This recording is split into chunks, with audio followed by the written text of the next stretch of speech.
Association, IWRA, and the former water law advisor of the World Bank. Dr. Salman is the co-recipient of the IWRA Crystal Drop Award in 2017 and was the co-director of the Hague Academy of International Law Center for Research and Studies on Water Resources and International Law.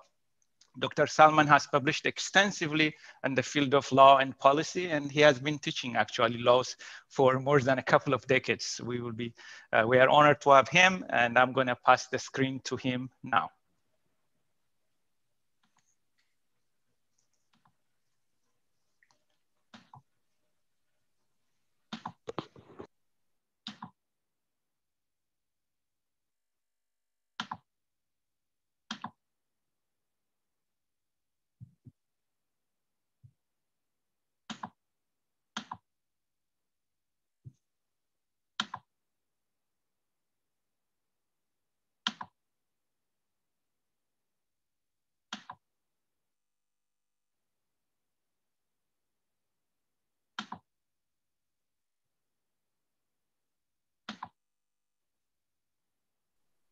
While the presentation is being ready, participants, you can send your question to the chat and we'll answer them at the end. As usual, the last minute thing, I have a problem with screen sharing.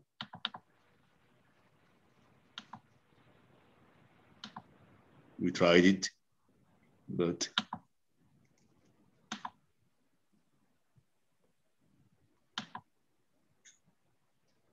can you hear me? Yes. Can you hear me? Yes. Yes, we can hear you. Okay, I'm going to talk about, well, thank you very much for the invitation and for the introduction. It's definitely a pleasure and honor to be with such a group talking about one of the most challenging issues for water resource management and for sharing of water resources and for regional stability and security. My presentation is titled The Nile Basin, the Grand Ethiopian Renaissance Dam and International Water Law. And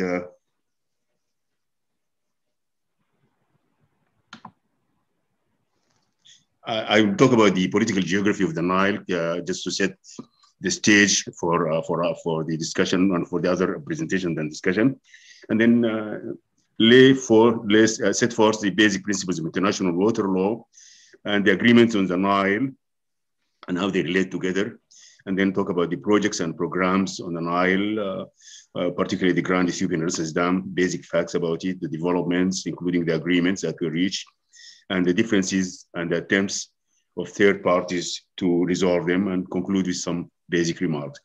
On the political geography of the Nile, this is the world's longest river, 6,660 kilometers. One of its tributaries emanating from the second largest lake in the world, the Lake Victoria, after Lake Superior in North America. We have the oldest and largest dams starting from the 19th century. We have the oldest and most controversial treaties, starting also at the beginning of the 20th century. There are currently about 250 million people living or depending on the Nile. The figure is expected to rise to 300 million by 2025. This represents about 10% of the 10% of the population of the African continent, and with huge diversity, ethnic, religious, linguistic. The Nile is shared by 11 countries: Burundi, Democratic Republic of Congo, Egypt, Ethiopia, Eritrea, Kenya, Rwanda, South Sudan, Tanzania, and Uganda. And it's a region of extremes poverty, 9 out of 15 poorest countries in the world, high variability on climate change, landscape vulnerability, conflict, 10 countries since 1994, and then there are the diversity of the flow pattern of the White and the Blue Nile. The Nile Basin has, although the longest river in the world, has a small flow system. The 1959 agreement put it as 84 billion. Some recent figures raise the number to 109 billion cubic meters. Whichever number we take, it is still very small flow. It's about 2% of the Amazon Basin, 6% of the Congo, 12% of the Yangtze, 17% of the Niger, and 1/4, 25% of Zambezi. There is a very limited infrastructure. About 10% of the hydropower potential has been developed, and about 15% of the population have electricity overall. 10% of the irrigable land is actually irrigated.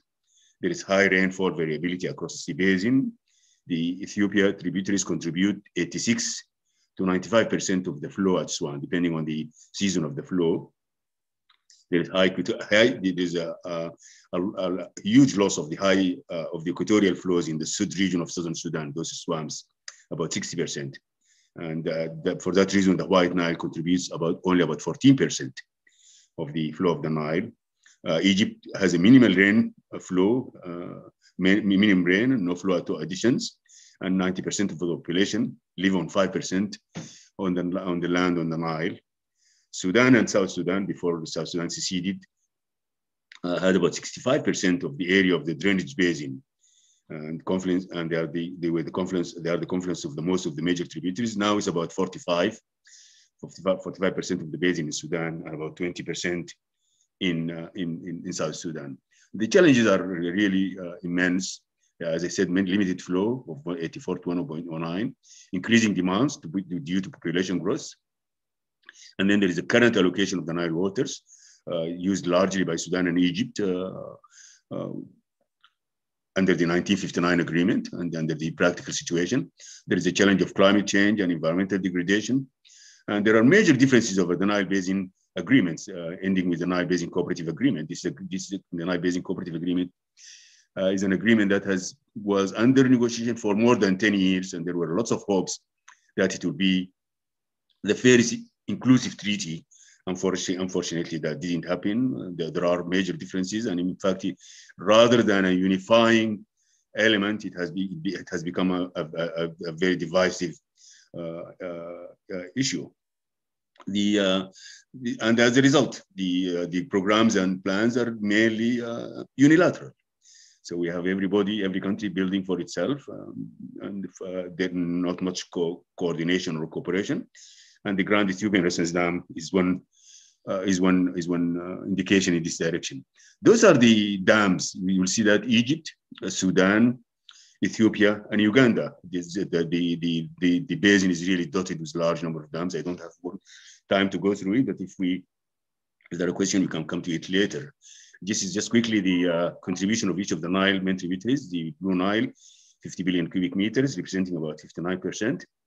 The White Nile, 11.5, representing 14%. The Sobat, which is the White Nile part that comes from Ethiopia, 11.5%, 14%, and the Adbara, 11 billion cubic meters, representing about 13%. So if we put together the Adbara, the Blue Nile, and the Sobat, that's about 86% coming from Ethiopia, and then White Nile, 14% coming from the equatorial lakes. This is a division between the southern and eastern Nile, depending on which the country, where the country falls. Some of the countries fall on both of them, like Sudan, South Sudan, and Egypt. And then you have the eastern Nile only, Ethiopia and Eritrea, and you have the southern Nile, Uganda, Kenya, Tanzania, Congo, Rwanda, and Burundi. This is a drainage area, as I mentioned, and the largest portion was in Sudan and South Sudan. But what interests me about the drainage basin, it's not just the figure of the percentage of the basin, but also of the country. For example, if you look at Rwanda, Rwanda has less than 1% of the Nile Basin, but that covers 80% of the country, and Uganda is even more. The figures are higher than that. Uganda, you have about 7% of the Nile Basin in Uganda, but then the basin covers 99.1% of the country. So those are very interesting variation. The riparian stakes and interest again are different, as I mentioned. And in one of the studies that we did in the World Bank some years back, the 11 countries have been divided into 4 categories. Egypt, Ethiopia, Sudan, and South Sudan, the stakes and interest are put as very high. Uganda is put as high. And then Burundi, Kenya, Rwanda, Tanzania put as the interest and stakes are put as medium. And then you have the Democratic Republic of Congo and Eritrea, the interests are low. On international water law, There are basically the customary international law principles that were codified in the UN Water Courses Convention that entered into, that was adopted by the General Assembly, the UN General Assembly in 1997, entered into force in 2014. It currently has 36 parties. It's a framework convention. The main principles, equitable and reasonable utilization, and the obligation not to cause significant harm. And those two are really the crux of the dispute between the Nile countries. The upper riparians are talking about the equitable and reasonable utilization as the main principle, while as Sudan and Egypt are talking about the obligation not to cause significant harm as the main principle. And this is where we have the legal discussion and the legal differences. There are issues of notification for planned measures, environmental protection, and the peaceful settlement of disputes. Those are the basic elements of the convention. Those are the countries that are members of the convention, 36 countries. And when we look at the Nile, we'll find it's a very interesting thing. None of the Nile countries are parties to the convention. Kenya and Sudan voted for the convention, but they never signed or acceded. Egypt, Ethiopia, Rwanda, and Tanzania abstained. Burundi voted against the convention, and then Congo, Eritrea, and Uganda did not participate in the vote. So right now, none of the Nile countries are members to the convention. There are a number of agreements on the Nile, what they call colonial treaties, starting with 1891 up to the Cooperative Framework Agreement. With the two observations about them. Those agreements, one, none of them is inclusive except the Nile Cooperative Framework Agreement, which has not entered into force. And second, they are disputed. You look at the 1902 or the 1925 agreement, Egypt and Sudan insist on them. The other countries say they are not binding on them. So as a result, we don't really have an agreement that is inclusive and acceptable to all the countries. As I said, the 1902. And then there is a 1959 agreement, which is a bilateral treaty between Sudan and Egypt. And the other countries are not parties to it. And then we talked about the Cooperative Framework Agreement, which came as a result of the Nile Basin Initiative, whose vision was to achieve sustainable socioeconomic development through equitable utilization and benefit from the common Nile water resources. It started in 1999. The Ministers of Water Resources signed the minutes in February 22nd, 1999. That's about 22 years ago. And the main task was to prepare the inclusive treaty. Those are the main bodies of the main organs of the Nile Basin Initiative, the Nile Council of Ministers, the Nile Technical Advisory Committee, and the NBI, Nile Basin Initiative Secretariat, which is in Entebbe. Then we have the Eastern Nile Technical Regional Office in Addis Ababa for the Eastern Nile. And then we have the Southern Nile office in Kigali. So those are the main bodies of the Cooperative Framework Agreement. As I said, negotiations started in 1999, facilitated by the World Bank, UNDP, and other donors. CFA is based largely on the UN Water Courses Convention. I mean, some of the people who were involved in the UN Convention were involved as mediators and as facilitators with the CFA. Negotiations are deadlocked over three issues: water security, which is Article 14. And the issue, basically, as I said earlier, is equitable and reasonable utilization for the upper riparians, as opposed to the obligation not to cause harm. The lower riparians want the existing uses to be recognized and spelled specifically in the treaty, and the others saying no, we are talking about equitable and reasonable utilization, which the existing use is only one of them. And then the issue of prior notification, it became an issue, and then the issue of amendment. But basically, the difference is really on the issue of water security and the interpretation of the current status is that there are six countries signed it, opposed by Egypt and Sudan. 4 countries have ratified it, and it needs 6. So it needs 6 countries, and so it has not yet entered into force. The countries that signed it: Burundi, Ethiopia, Kenya, Rwanda, Tanzania, and Uganda, and the against Egypt and Sudan, and decided Congo. And it has been ratified so far, as I said, by 4 countries: Ethiopia, Rwanda, Tanzania, and Uganda. This is the signing ceremony of the CFA in May 20 in Nairobi. Then in the last part of my presentation is the GERD. The GERD is not the fairest project on the Nile in Ethiopia. There are other projects. The Finsha, the Tane Belize, the Tikezi, those are all dam projects. The announcement about the GERD was made in March 2011, and the construction started in the beginning of April 2011. Egypt was busy with the revolution. The GERD lies about 15 kilometers from the Sudanese borders. It's about 170 meters in height. supported by a saddle dam. The lake capacity, and this is the major issue, is 74 billion cubic meters. This is the largest dam in Africa and the 10th largest in the world. It's supposed to generate, when completion, 600 megawatts of electricity, 16 turbines, each 375 megawatt. Construction is done by Salini Company of Italy. The Chinese are building the transition line, and the Europeans are providing mechanical and equipment to the dam. The cost estimate is at $5 billion, and the funding is coming from Ethiopia's own resources and bonds issued to Ethiopians. The concerns of Egypt and Sudan, Egypt is concerned about the effects of the reduction in the water flow for irrigation, power generation, and storage. Three issues: reduction in water flow for irrigation, for power generation, for storage, and the period in which the lakes to be filled. Sudan acknowledges major benefits, and we can talk about the benefits during the discussion, but raises concerns about safety of the dam, only 15 kilometers from borders with Sudan, and risk to Roseris Dam. Roseris Dam is a very small dam, well, not very small dam compared to the GERD. It's about 1/10 of the GERD capacity, 7 billion, and it's about 100 kilometers from the GERD. And this is one sticking issue for Sudan, that we need coordination between the two, otherwise we will not, there is no agreement. And then there is, of course, a period in which the lake to be filled. This is the location of the dam vis-a-vis the Roseris Dam and the other dams in Sudan. And the negotiation past since 2011 has been really very turbulent.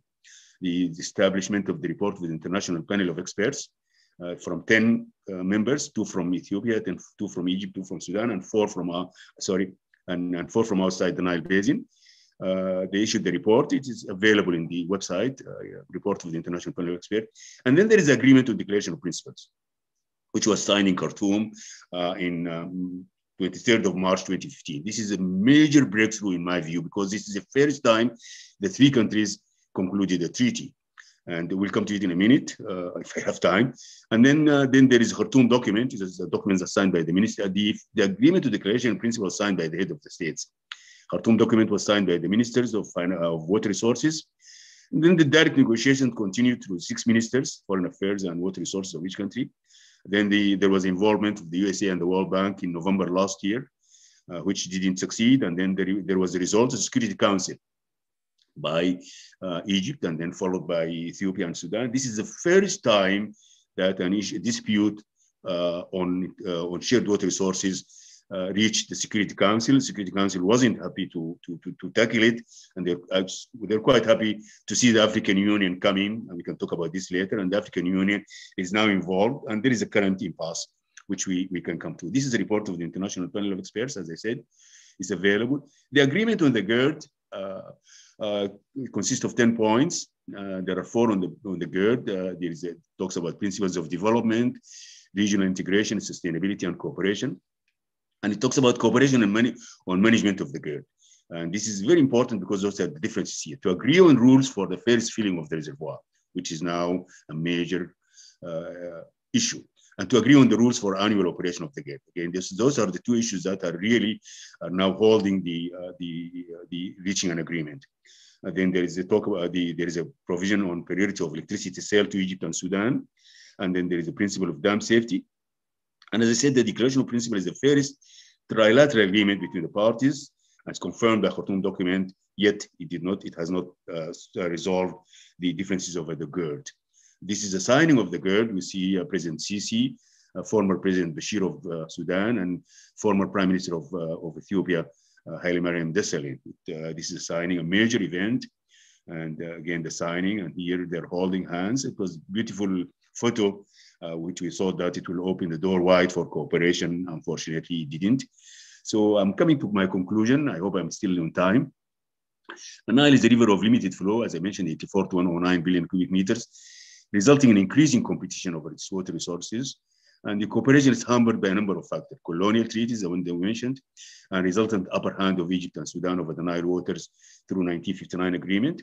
And then the issue of existing uses and obligation not to cause harm, as I mentioned, which Egypt and Sudan stick to vis-a-vis equitable and reasonable utilization, which the upper riparians, I think, is the guiding principle. And of course, the result is a united development. Treaties here are causes for disputes, unfortunately. Usually treaties are causes for cooperation or mechanisms for cooperation, but in the Nile, they are causes for dispute. Of course, there is a power shift in the Nile Basin as shown by the CFA. I would like to leave with a conclusion in this is my last slide, that there are really large areas for possible cooperation. Cooperation is really the essence of international water law, as I said. Ethiopia had huge hydropower on the Nile, about 30,000 megawatts. Sudan have huge irrigable lands, millions of acres of lands that can be irrigated for the benefit of the Nile Basin. Lake Victoria has huge fisheries resources which can be developed. South Sudan has huge livestock which can be commercialized and developed. And Egypt has huge industrial capabilities. So those are really synergies for the Nile countries that can be developed and can be used as mechanisms and elements for cooperation. The CFA differences are resolvable. I've written about that, and I have an article about disentangling the Gordian knot. And the GERD should have been, in my view, a jointly owned and operated project. This is what I've been saying from the beginning, that it should have been a jointly owned and operated project by 3 countries, just like the Taipu between Brazil and Paraguay, or Manantali between Senegal, Mauritania, Guinea, and the 4 countries of the Senegal River and Mali. And the Rusumo, which is a good example on the Rusumo Dam on the Kagera River between Burundi, Rwanda, and Tanzania. So there are deep roots of conflicts, but large areas of cooperation. I will leave those who are attending this webinar with a question: which one will eventually prevail? Thank you very much. Thank you, Dr. Salman. Apologies for our participant, the one you are following. Dr. Salman tried to share his screen, and he was prepared to share his screen, but it didn't work out.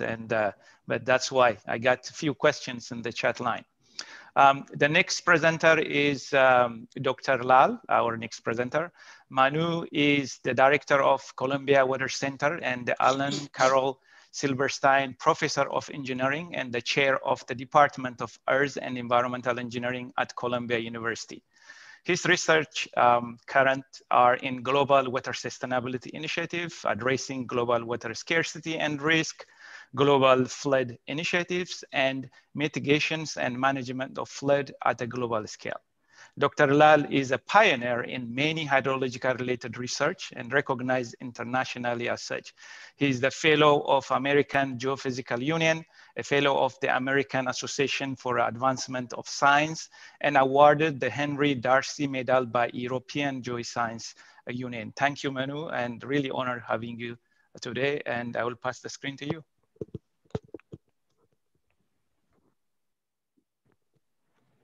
You are muted. You are muted.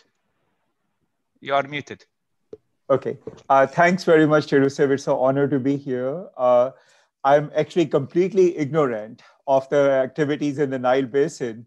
So when you invited me, I took this on as a challenge for me to learn something. So please note that my remarks will be based in the form of questions rather than answers, because I really do not know what I'm talking about here in a way. So I think what Dr. Salman said at the very end is perhaps a good pickup point for the way I ended up thinking of this after reviewing a fair amount of the literature on this, including some of the papers by the other presenters that are coming through. And when I was reading them, my mind went something like this. What is the broader context of the use of the Nile water? And Dr. Salman presented that very effectively as to the dimensions of that. Second, I started thinking in terms of what role does hydropower ideally play in this region? You know, we think in terms always of just providing energy or ability to industrialize, but within the energy sector, what specifically should be the role that hydropower should play with the 2 dams that are being discussed, but also beyond that? And then another question in my mind was, how are the regional economies, all the countries that Dr. Salman mentioned, influenced by these dams and any other dams that can be brought in and their operations? But when I think about the operations, the most critical issue is that the climate in this region has what is called regime-like behavior. You end up for many, many years in a low regime, and then you end up in a high regime. That kind of variability then necessitates integrated operation of the reservoir systems over multiple years to minimize the risk to all users. Some users get more benefits than others, and that's where the discord comes. So understanding, the nature of that climate, its potential predictability, and what could be done in the lack of predictability to manage those collective risks, that emerged in my mind. And that actually leads me to think more about a financial strategy that would be shared across the region to manage these risks, rather than thinking about water and rather than thinking about the operations of these systems. And so I'll talk a little bit about that and what that could potentially mean in a cooperative sense. So then I was thinking, so this is all chronological as to the thought patterns that I went through when I was reading all this literature. So I was thinking, what are the collaborative solutions? So are financial risk management instruments a collaborative solution? So what I mean by that is that, let's say that we go into a long drought. That long drought might deplete these reservoirs. For people who are above the reservoirs, they have a different risk profile than people who are below the reservoirs. How are the needs of these people going to get met in that situation? And if I separate that from the reservoir issue, what that says is that if there was international assistance, or if there was some sort of a catastrophe bond that was commonly subscribed to by all the countries in this region with a structure for payoff, then they would all have a common stake in a solution. So as the first point of attack, that would bring people together, because now what you're going and saying to the rest of the world is, we understand the nature of our risks and we want to collectively deal with them. And we would like to have a policy that we would pay into collectively, and then we would get payoffs from that. And the question is, how do you design that policy? You cannot design that policy without some discussion about how the reservoir systems will be operated. So those two things are collectively together. And these are the technical pieces that one has to understand. And once we understand those, then I think we can provide a much better informed input into the political process to actually achieve convergence, because clearly the scientific input will have a lot of uncertainties and a lot of points which we would not have thought of. And the minute you put the political hat on, then that would be a way to think about how one gets convergence on these problems. So this is my thought process that I will fully expose that I went into. Then I was looking at some other aspects, and I was thinking, okay, if energy is really one of the factors that we have to think about, not the only factor, but an important one, then globally, the direction that we are pushing in is decarbonization. And actually, this particular region is very interesting because the potential for solar and wind energy is tremendous, even though at the moment, it's only developed to a very small fraction. So some of the numbers I was able to pull out, and I tried to contextualize them in the context of GERD. So for these studies indicate that for Ethiopia and Egypt, and I'm sorry that I didn't put in the other countries, I was just trying to take two of the players which have the two dams and put that in that context. So Ethiopia would be able to develop roughly 9 gigawatts, according to this analysis, by 2030. Egypt would be able to develop 64 gigawatts. Now, whether or not this happens is not important in this discussion. It's important to note that these are much bigger numbers than anything we are talking about with respect to hydro. And if you look at the costs associated with these, which I'll talk about in a second, then we will see that the cost systems lend a certain advantage to hydropower in terms of competitiveness, but it's not a big advantage. And the rate at which solar and wind costs have been dropping, that advantage may also vanish. So then what really is the big deal about hydro in this mix? And the answer to that is that for solar and wind, everyone knows that there is tremendous variability in the energy that is developed. Unfortunately, most of that community is thinking about very high frequency variability in solar and wind, at the time scale of minutes, hours, and days. They are not understanding that there is a gigantic potential for solar and wind droughts that last for years and decades as well. And we have seen this in our analyses in the United States and in South America. So the question is, how does one deal with those kind of droughts for solar and wind in the future? And the answer is that, interestingly, at least for solar in most places, if you have a hydro drought, then solar is plentiful. If you have a solar drought, then typically hydro is plentiful. So the role of hydro, in my view, in this geography, particularly with storage, is to provide long duration storage for the massive development in solar and wind that I think makes really good sense in this region. And that is the engine for economic development, both for irrigated agriculture, mechanized agriculture, and for other forms of industrialization. So that's where I ended up focusing. And here's just my slide on the cost numbers. So I've translated that into costs per gigawatt. And for GERD, using that as an example for hydropower, large-scale hydro, that's shy of $1 billion per gigawatt. Wind currently is at around $1.5 billion a gigawatt. Solar is at about the same as the GERD case. The rate of decrease in cost for solar and wind has been amazing. And so the projected numbers that would be there by 2030 for solar and wind would be about half the numbers that you're seeing on the screen. If you look at capacity factors, which is the average production divided by the peak production associated with these are all numbers that are pretty similar for these three things. They're all at around 25% typically, some in the optimistic case, some in the pessimistic case. In wind, that's the pessimistic case. For hydro and solar, that's on the optimistic case. So the real opportunity, as I said just a second ago, is in the timing of wind and solar and hydro peaks and valleys being different. And the biggest challenge for solar and wind is long duration storage. The biggest advantage of hydropower is long duration storage.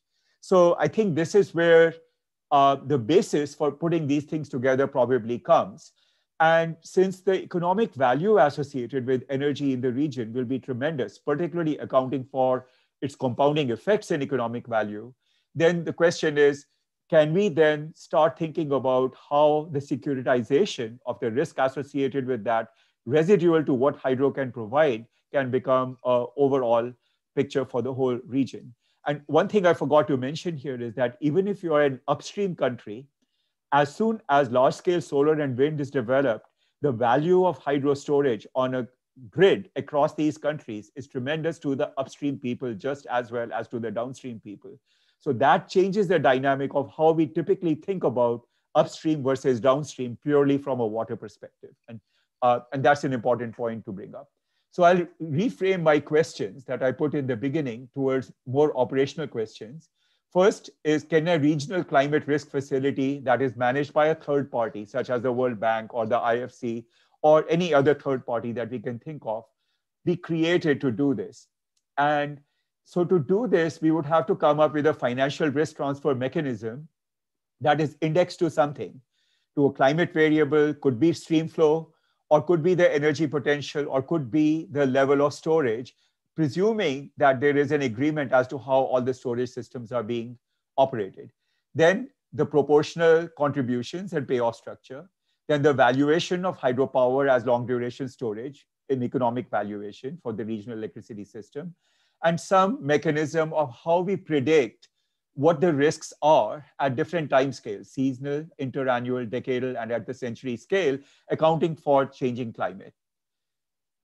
The second part of what I started thinking about is that, I contextualize this in the observation that at the moment in the United States, we face a $2 trillion deficit in financing for water infrastructure, urban water and wastewater infrastructure. That's $2 trillion. So if I look at the total value of energy development in this entire region, that is insignificant by comparison to those $2 trillion.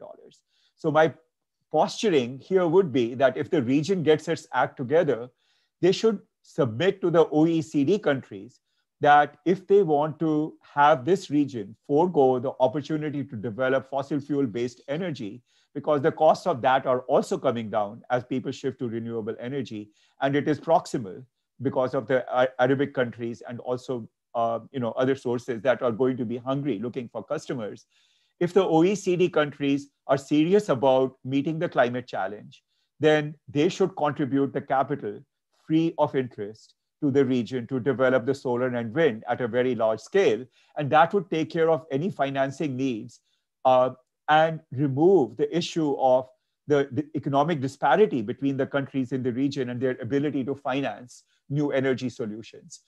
So if we can do that, then the transfer of some of these economic development of the energy sector can be also seen in the agricultural and pastoral sector, so that we do not have unequal economic development in the region. And frankly, the mechanization and improvement of those sectors will have tremendous benefit for those communities. So this is my thinking after reviewing just a few papers in the week and a half that has passed since I started thinking about it after I was invited to participate in this. And my summary statement is in blue there. I think water could actually be the great mediator for regional development and cooperation if we think of the mechanism in this way. But I may be completely wrong because I don't know a damn thing about what I'm talking about here. This is just a reaction. So I'll stop there. And if people want to know more about what I'm thinking about in terms of the Regional Climate Risk Facility, I'll be happy to discuss that. Thank you, Manu. This is exactly what we needed. Somebody could come up and put a fresh eyes and a mix of people who knows for some time, and then the fresh eye. You know, this is exactly what we were looking for, and I appreciate that. Thank you. And I also appreciate that you help us to open up in a big picture in terms of the energy, and then the need for if climate change investment for the whole region. The next presenter is Dr. Mark Gilland. Mark is an associate professor in the Sanford School of Public Policy with joint appointment in the Duke Global Health Institute at Duke University. His research interests include non-market valuation, water and sanitation, environmental health, transboundary water resources planning and management, and impacts of economic impacts of climate change. Mark's recent research include work to understand the economic implication of climate change for water resource projects on transboundary river systems. He is an associate editor for the Journal of Water Resource Research. He has extensive experience in the Nile Basin. I'm happy to have him today and convince him from other obligation he had on Saturday morning. And Mark, it's your turn. Thank you. Thank you, Teresa. So I'm very happy to be here. I've worked on the Nile since about 2005 when I was doing my graduate studies initially. I engaged as a researcher on a series of studies with various Nile stakeholders, then did my dissertation work on the Nile, and specifically thinking about the economic benefits of Blue Nile hydropower projects in Ethiopia. So this issue is very near to my heart. And as part of that work, I spent time in all three countries, Ethiopia, Sudan, and Egypt, trying to understand the full set of impacts of these projects, which were at that time potential projects. The GERD hadn't been announced. And field studies in Sudan were done with irrigators in the Jazeera, for example, but also trying to understand what would happen to flood recession agriculture, sediment flows in the Blue Nile.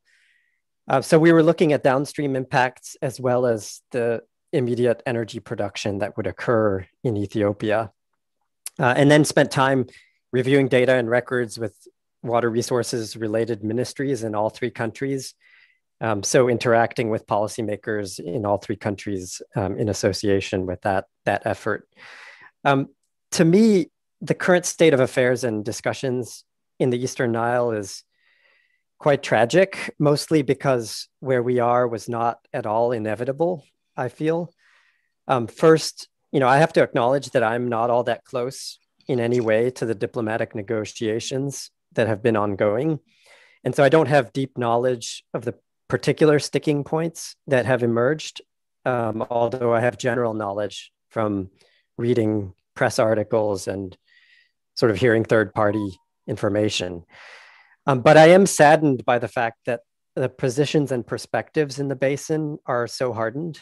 It's clear to me that the parties have very little trust in one another, which has not been helped by the feeling that third parties intervening in the negotiations, like the US, the World Bank, are not seen as honest brokers in this basin.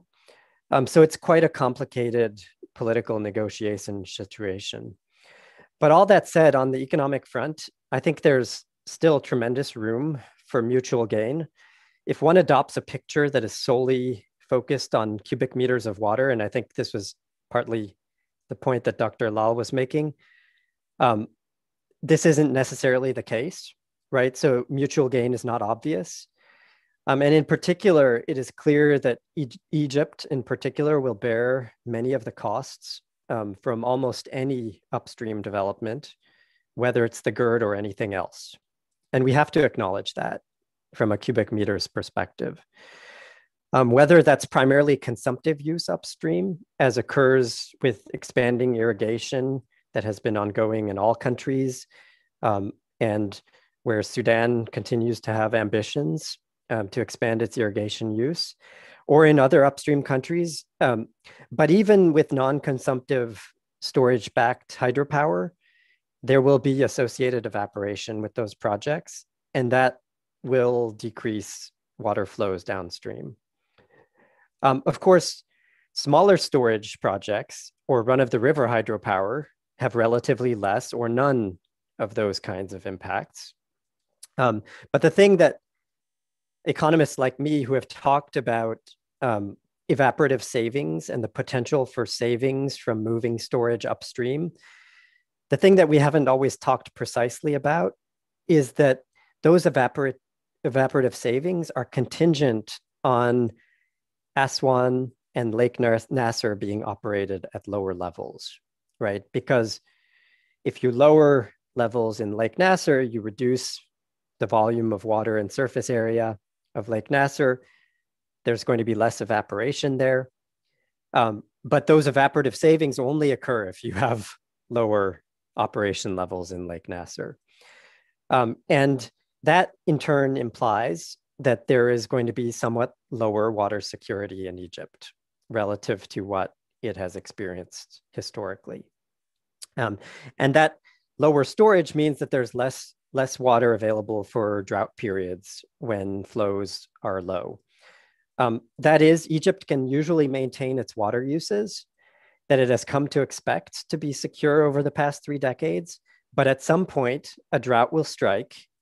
And when levels of storage are lower in Lake Nasser, there will be a greater risk of water deficits in Egypt. And to be clear, this was an issue before the GERD. And we can see it in the 1980s when drought struck. But the more upstream development you have, the more complicated this gets because the system is simply tighter in terms of the water availability that exists. Okay, so that's cubic meters, right? But if we think about cubic meters, as easy and natural as that may seem, right? That's the water amounts, and we think kind of naturally about this. This sort of leads us into this zero-sum mentality, where one country loses when another country does something to develop its water resources. And to me, as an economist, that's not the correct way to think about the benefits of water resources development. For one, there's a rights argument. So upstream countries do have a right to equitable utilization. That's a principle of international water law that Dr. Salman presented. There's also a principle about protecting existing water uses, but those two principles are sometimes in conflict and they have to be balanced holistically. In this case, we have to think about the costs of exceptional water security in Egypt, which is essentially the historical reality, and the benefits of these other developments. But there are also massive opportunities for mutual gain through enhanced use of water that generates economic benefits. So this was some of what Dr. Lal was talking about. For one, you can achieve more efficient use of water for food production, and that's in all kinds of irrigated agriculture systems in the basin. This in turn lowers food prices, increases options for consumers in the region. But then on the energy side, you can develop more robust electricity distribution networks and power trade based around renewable hydropower and other types of generation. You can also think about holistic ecosystem management and the benefits of that, which, those ecosystems rely on water. And there are tremendous opportunities here in the Nile because, if you think just about energy, for example, some countries have very high costs of alternative energy generation. I think the prototypical example of this would probably be South Sudan, where the cost of electricity generation is extremely high. So, creating power trade networks, distribution, transmission infrastructure is going to have benefits. But even, in countries like Kenya and Sudan, those alternative costs of generation of energy are relatively higher than in some other places. If we take the example of the GERD, it will generate much more power than Ethiopia needs in the immediate future. So it's an example of, one piece of this puzzle where some of that power can be sent to these places where it's extremely expensive to generate electricity. And that, provides mutual benefits. There are also other kinds of benefits from the GERD that happen downstream. So, better flood control, sediment control in Sudan. There are also costs in terms of, risks that Sudan faces because you've got this big, large dam that, has risks associated with it. And, much has been said about how that risk of, thinking about sort of dam catastrophe, how that should be managed. So essentially capitalizing on these benefits and sort of reducing those risks requires coordination and trust. And it requires a problem-solving approach that's based on compromise, that's based on sort of trading benefits. And there is much zero-sum thinking in the Nile, which, detracts from this opportunity to try to find the very real opportunities that I see for gain. So, at the end of the day, I think that what's needed is an arrangement where Ethiopia and Sudan acknowledge the reality of lower storage in Lake Nasser, first of all, and that this has costs for Egypt in terms of reduced hydropower. I think that's a small issue, but more importantly, a risk of increased water shortage. That last hydropower should be easy to calculate with models, and it could be compensated through energy trade. On the other hand, the risk of these water shortages is more complicated. And that's where I think starting to think about these financial risk or insurance instruments is really important. And, it has to have some kind of baseline where the countries have agreed on what sort of the initial water rights allocation is, around which those risks can be managed. I can say more about this in the Q&A if there's time, but it's along the lines of what Dr. Lal was talking about when he was talking about these sort of financial risk-sharing instruments. And it's also more complex to monitor and verify that. So you need information sharing, and you need trusted third parties who can sort of verify that what's going on is actually in line with the agreements. The last thing I'll say is that I think in the short term, the main issue of controversy is filling. But to me, the real risk is likely to play out beyond the filling period. And that's because the countries are actually relatively fortunate that when this filling started, Lake Nasser was at historically high levels. Even just this past year, I think I've seen data that suggests that rainfall in the Blue Nile catchment in Ethiopia has been very high. So the countries have an opportunity to take advantage of this sort of stroke of luck, but that stroke of luck won't last forever, right? There will be droughts in this basin, and the countries need to work cooperatively to think proactively about those droughts and how to manage them. And I'll stop there. I'm happy to discuss more in Q&A. Thank you, Mark.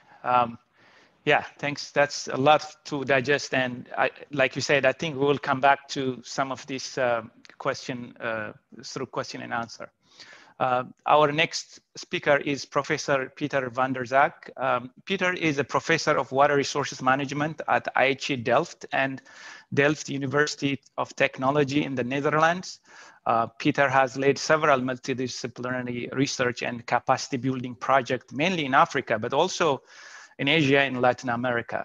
Now based in the Netherlands, Peter actually lived in many places: Mozambique, Mexico, Uganda, Zimbabwe, He's also an associate editor for the Journals of Water Policy and Hydrology and Earth System Sciences.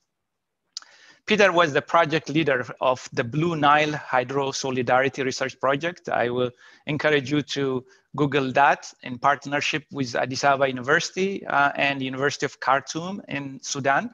The research focused on relationship between upstream land and water use and downstream availability, sediment load, primarily on the Blue Nile Basin.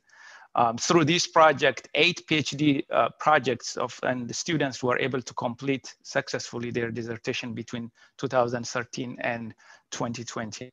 I'm happy to have you, Peter, here, and I will pass the screen to you. Thank you very much for inviting me. Thank you for introducing me as well.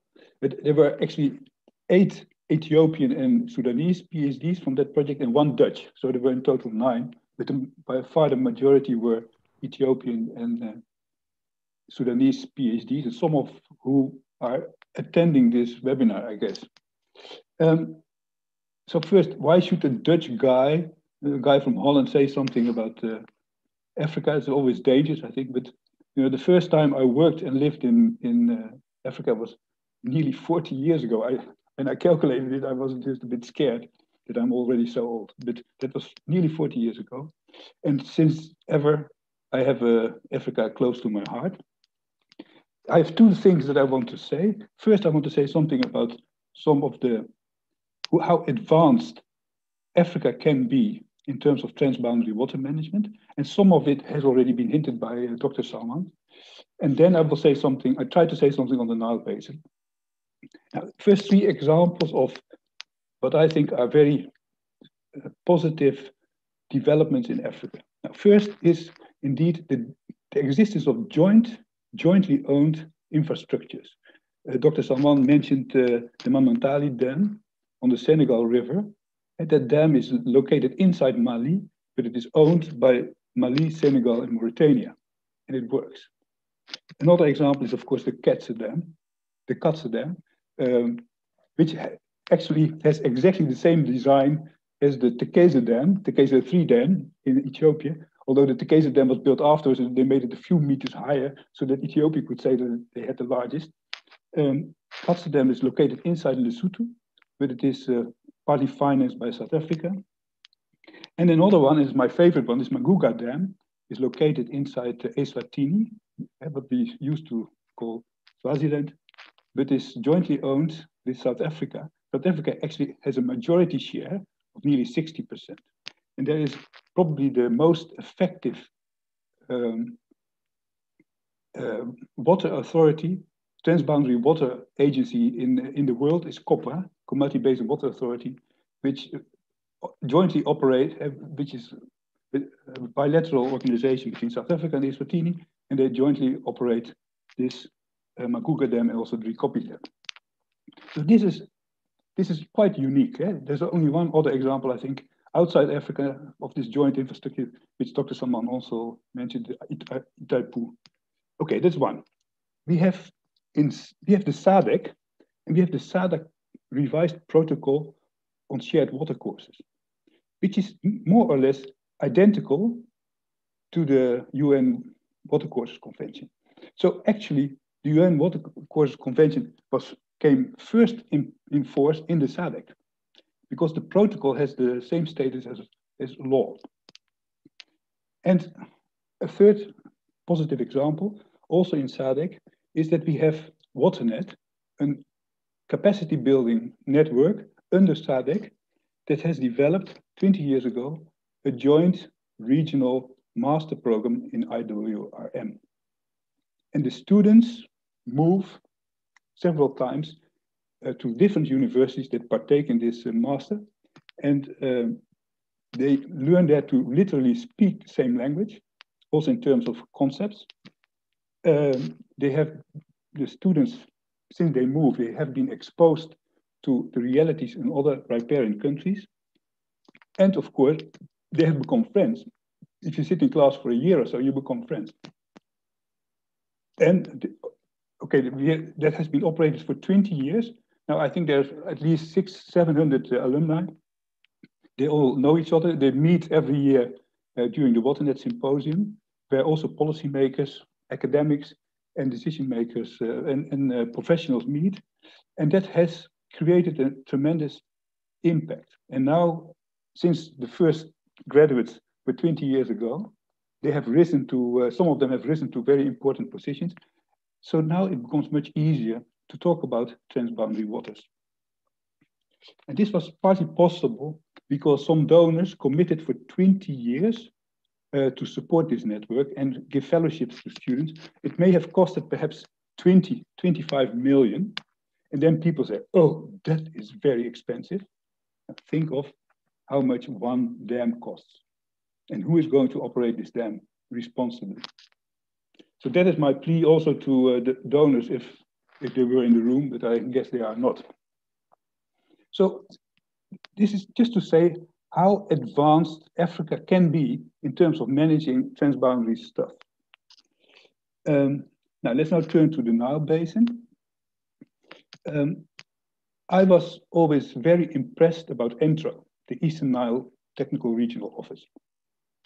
They played, in my view, a massively positive role during 2000 to 2010, bringing together senior and junior water professionals and conducting all kinds of applied studies and developing models, hydrological models, and what have you. It is a pity that, of course, now they are less operational because of the stalling of the CFA and all that. But one of the important things that was developed, of course, by ENTRO and also the others within the context of the Nile Basin Initiative were these joint multi-purpose projects. And the most important proposal was indeed to construct jointly between Sudan, Egypt, and Ethiopia a cascade of dams on the Blue Nile. And it was nearly there. And there was nearly a green light. And then it was in the last minute aborted. And I still think that it is a great pity. And I completely agree with Mark about that. It could have been really a testing ground because they would have started with one relatively smaller dam, learn, make money, and then go to the next, go to the next. And yeah, that is really a historic pity that didn't materialize. I cannot give a solution to the stalled negotiations, but I hope that in the end the negotiators will be rational and see the benefits that can indeed be produced from a dam on the Blue Nile. Now, one concrete proposal that I would like to support strongly is to copy WaterNet on the Nile. And so to develop a joint masters where students get exposed to each other's realities, who also do their master thesis on relevant projects, perhaps some not in their own country, but perhaps in another riparian country. So to create a new generation of water professionals that really deeply understand the realities of their own, but also of their counterparts in other riparian countries. And indeed conduct joint research. And we have nice experience that one Sudanese PhD student conducted fieldwork in Ethiopia. Another Ethiopian student conducted fieldwork in Sudan. And of course, that is for these students, that was a tremendous experience. And they will never forget that. And that's what we have to do. And then, of course, you need a commitment of 20 years and perhaps 50 million.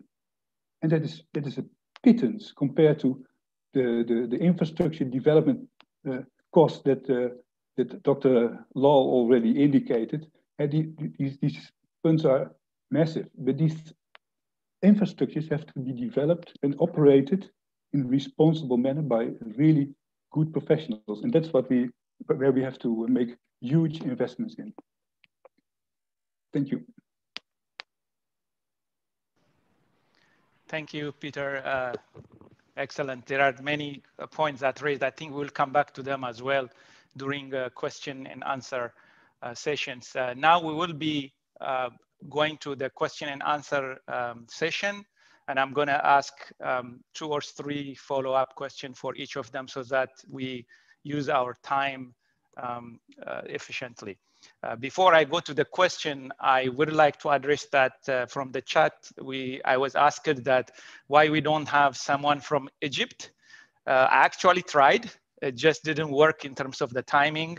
That's why we didn't have someone from Egypt. So we promised that next time we will bring someone from Egypt as well.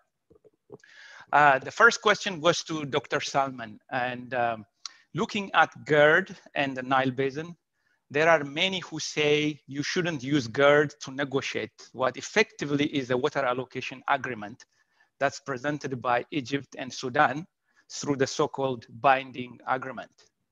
And that allocation goes to what you mentioned as the 1959 agreement between Egypt and Sudan. If Egypt and Sudan can fundamentally accept the fact that Ethiopia and others in the Nile Basin have a water share, the technical solution, who get how much and how to utilize that water would be easier to figure out. That's the first point. Second is, it appears to me in terms of the stalled GERD negotiation, there are 2 distinct issues here at play. The first is filling, and then the second is operations. There are many independent experts as well as an institution like the EU that says you should decouple these 2 issues. And my question to you is treating these 2 as a separate issue the way to break the stalemate? That is agreement on the filling, which is now depending on current hydrologic condition, and then agreement on operation that should include water allocation. That's the first question. The second question is, without acknowledging and figuring out a specific water allocation between these countries, how can you get to a permanent binding operation agreement that the 2 downstream countries seems to be suggesting?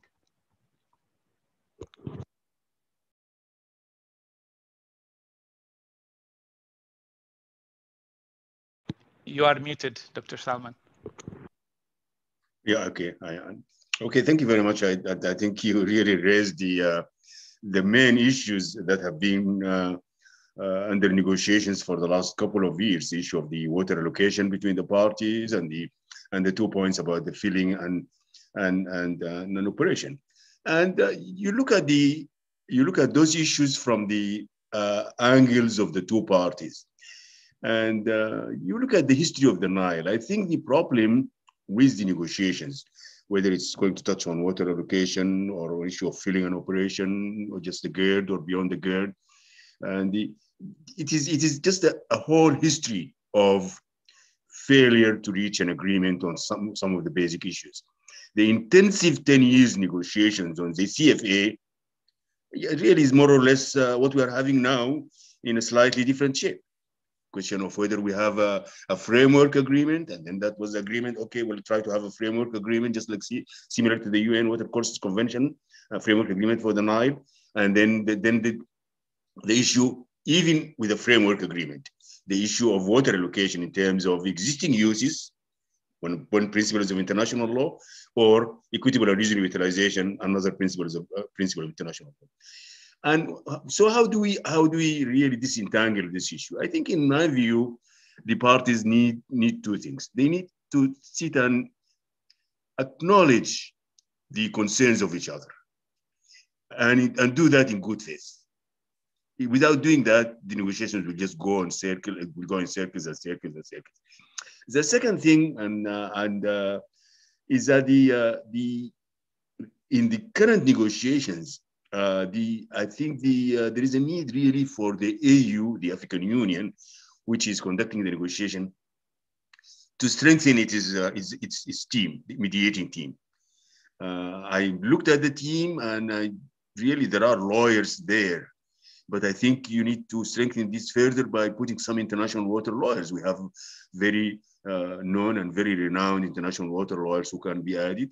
We need to put more, some of the engineers and some of the hydrologists who are known internationally. So I think there is a need to strengthen the AU team, and not only to strengthen the team, but also to widen, by strengthening it, it should be able to play a more active role, because what role would the mediator play? It really depends on the mediator, the mediators themselves. I mean, you look at the Indus Basin and you find the World Bank group that negotiated the treaty. They played a very major role because first, they were first-class experts.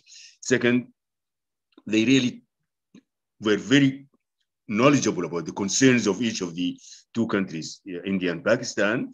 And they were really good mediators in terms of showing that they are not biased in one or the other. Whenever one of them goes off the track, they will be able to point that. So I think that the EU needs to do more work in terms of how to strengthen their team and how to strengthen their capabilities. And then with more of that, we'll be able to address the issues of the filling and operation. And because those issues were raised during the negotiations for the Declaration of Principles. And of course, the parties needed to rush an agreement that puts the basic agreement and basic issues, the agreement on the basic issues. And there were highlighted. The issue of the filling highlighted in a separate line, and the issue of the operation is a separate line, because this is really the crux of the issue. And for Sudan, the issue of the Roseris Dam, as I said earlier, it's a small dam with the capacity of 7 billion cubic meters as opposed to 74 billion cubic meters. Obviously, there is obviously, and for any dams, and let alone cascades of dams, here you have the GERD, and you have the Roseris, you have Sennar, and you have the High Dam. You really need coordination. This is a basic requirement. I'm a lawyer, but I don't think I need to be an engineer to say that. And this has been highlighted in the MIT report, Massachusetts Institute of Technology report that came out. A very well-written and very extensive report.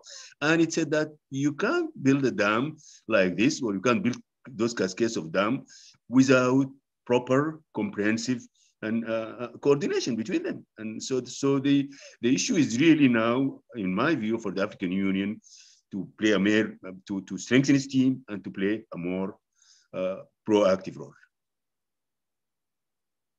Dr. Salman, and before going to Mark, I just want to make sure I understood that. So do you think they should decouple the filling versus the operation as they agree?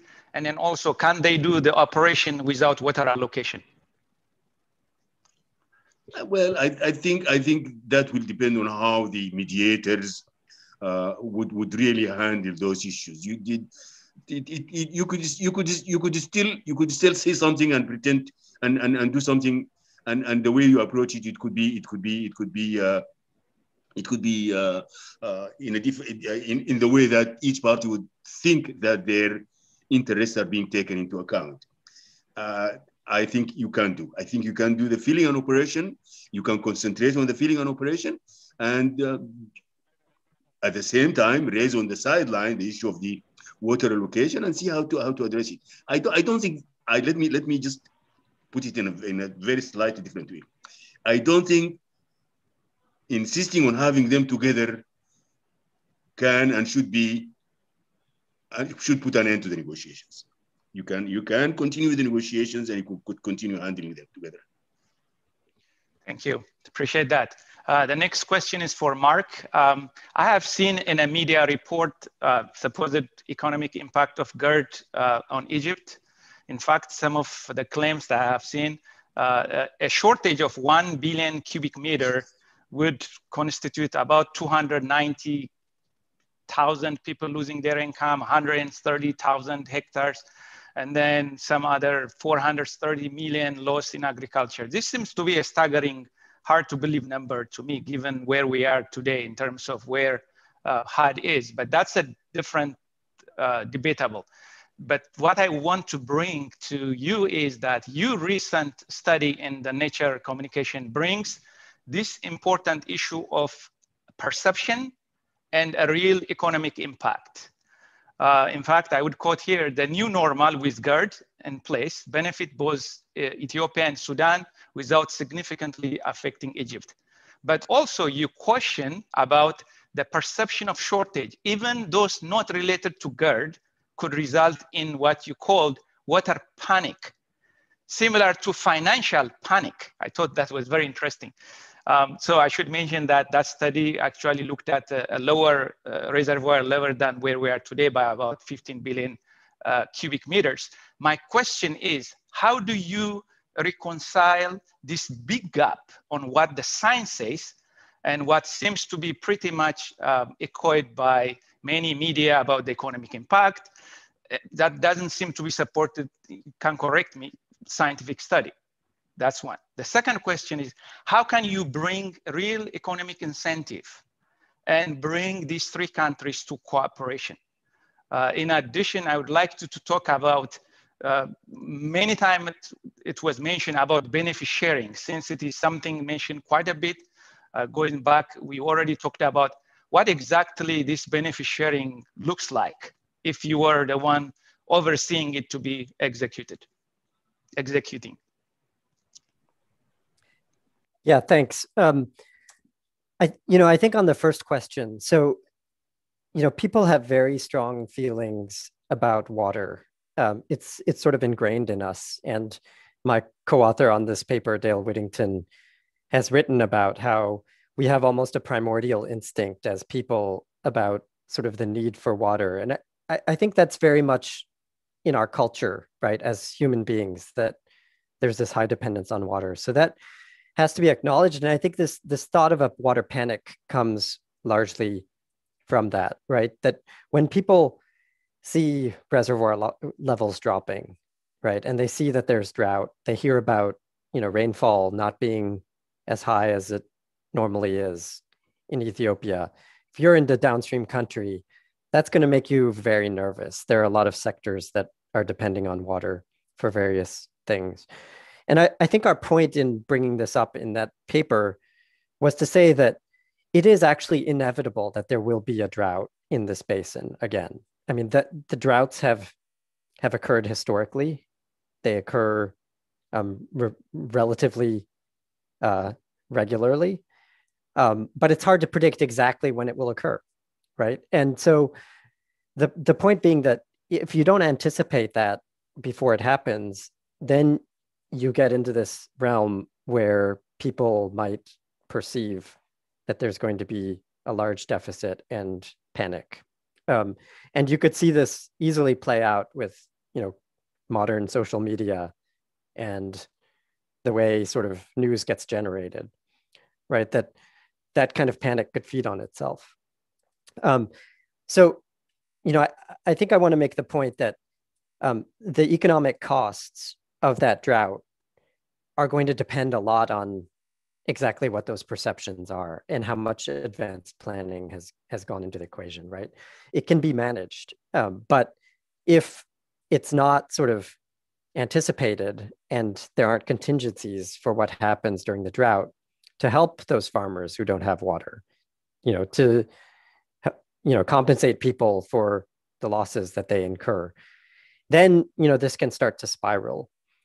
But on this point about sort of these studies that have tried to monetize the economic costs of shortages in Egypt, I think they can be misleading, right? So, and the reason they can be misleading is that we're assuming that we remove that water from productive uses where it's being used. But there are other ways to manage that scarcity by allocating water to the higher value uses better, by sort of using other sources, right? In the case of a severe shortage, maybe tapping groundwater that you don't typically use. I think there were questions about groundwater, or using other alternatives and having sort of a backup plan. Like, it's not like as soon as there's less water, there's no option anymore, right? There are options. So this all comes to your second question, which is how can economic incentives be used? And I think this is key. And to sort of respond to your previous question to Dr. Salman about whether you need sort of the water rights to be clear to devise a long-term operational strategy. I think you do. I think this sort of situation that you currently have in the basin, where there are two countries that sort of assume a certain rights allocation and all of the other countries sort of reject that allocation, is untenable because there's nothing to trade around with that position.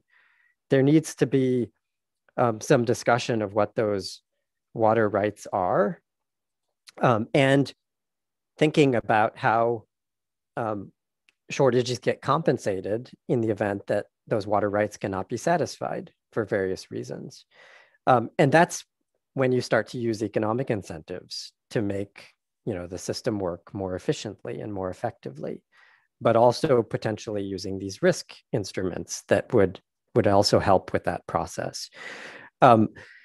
I don't think that those rights need to be there for the filling discussion necessarily, because they're quite complicated. It's going to take time to sort that out, right? But I do also agree with Dr. Salman that you shouldn't say that these two issues have to be decoupled from the get-go, right? It may be that you can still talk about both in concert, and you know, the way the diplomatic process works out, sometimes there are openings that allow for several issues to be solved at once. So you shouldn't close the door on that. But the filling arrangements don't have to depend on those rights. Whereas, you know, all of these things about using economic incentives, they really depend on that. I mean, if you don't have a clear understanding of where the water can and should go, then there's no way to use economic incentives. Examples of benefit sharing. The last one, if you just, you know, what do you see that specific, I don't know, maybe it can be a general example of benefit sharing that from your work?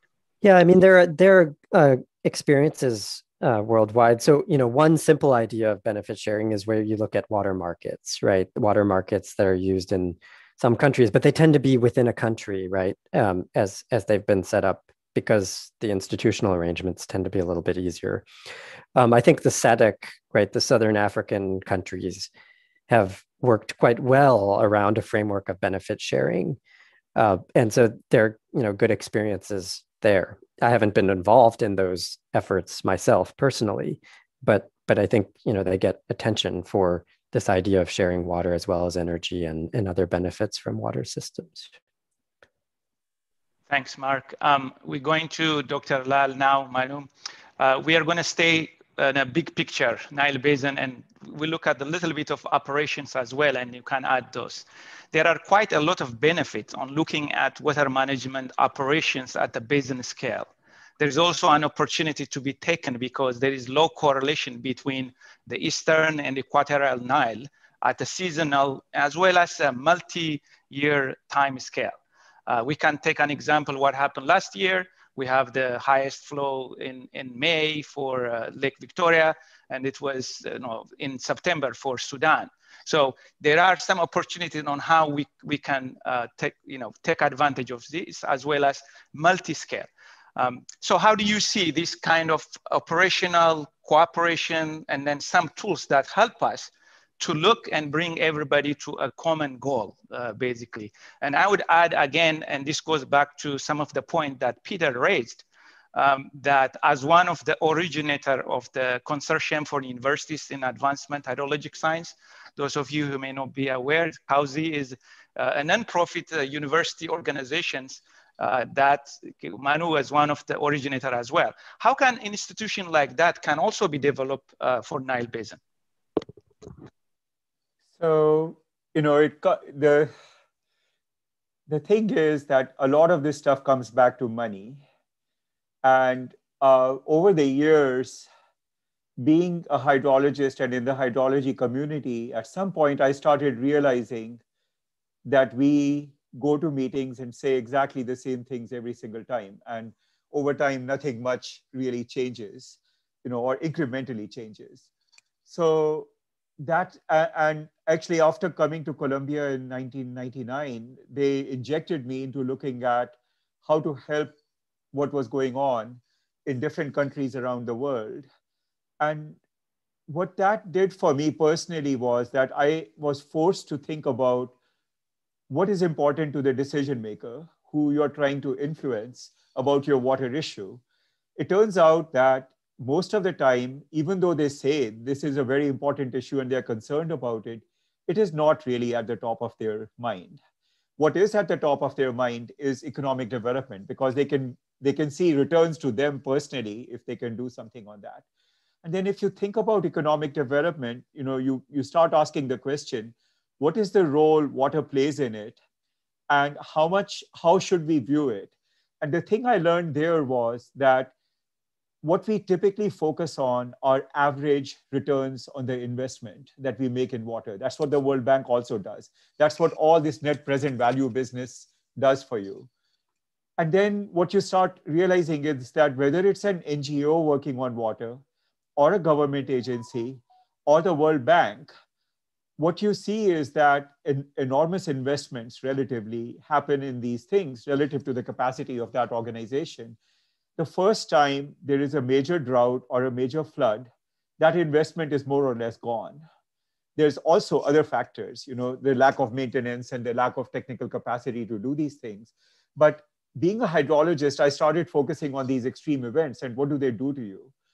And so that has influenced my thinking on operations.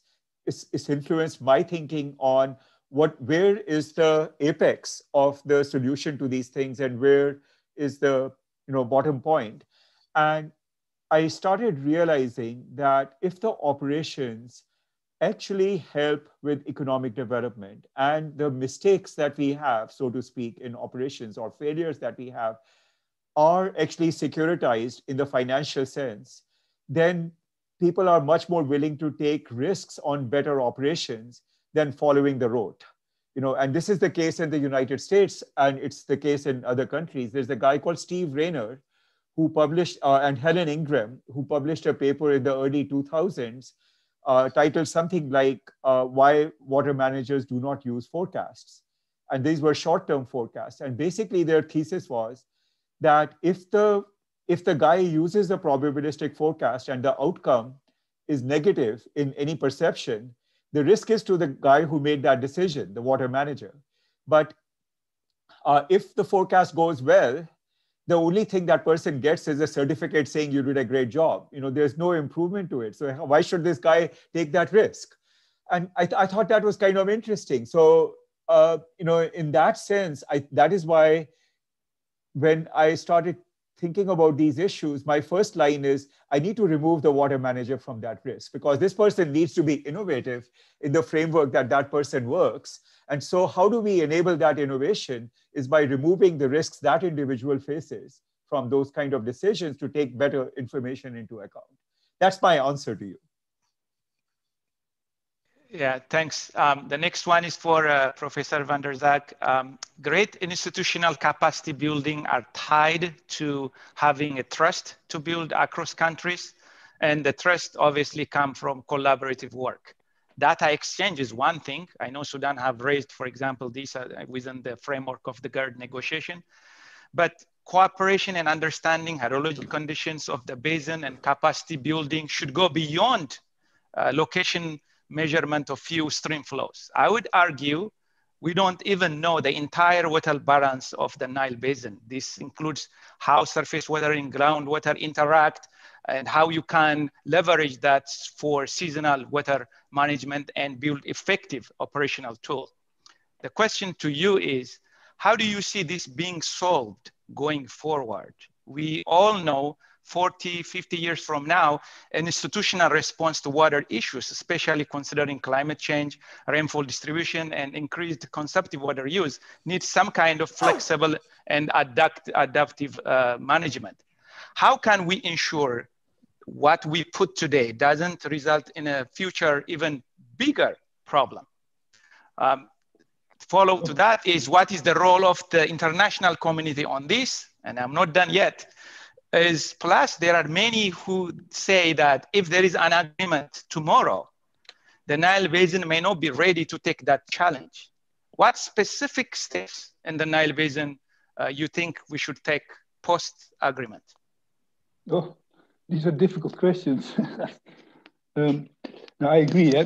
Everything starts with trust. And you can build up trust, but it takes a lot of time. And you can break down trust in a minute. And that has happened, the latter has happened actually somewhere in 2009, 2010 on the Nile. And we are now struggling with the consequences.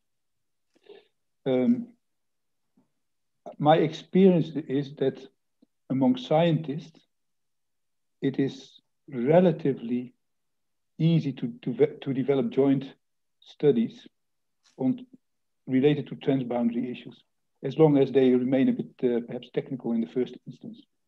So what is very nice is that we had this project, which you mentioned on the Blue Nile, the Hydro Solidarity project. And as a result, a similar project was developed on the Tekeza-Abara between Sudan and Ethiopia. And looking at, especially at sediment sediment management as a vehicle of cooperation, because there are benefits to be had if the reservoirs are operated indeed in a collaborative manner. So I would, for building up trust, I would, as I said earlier, I would really see an important role for universities, local universities, who then have to study these things that we do not yet understand. And we have to build up that already strong capacity, make it even more strong in the region. And of course, there is a role of the international community for that, because universities tend to be poor, and they cannot, and the salaries of the professors tend to be relatively low.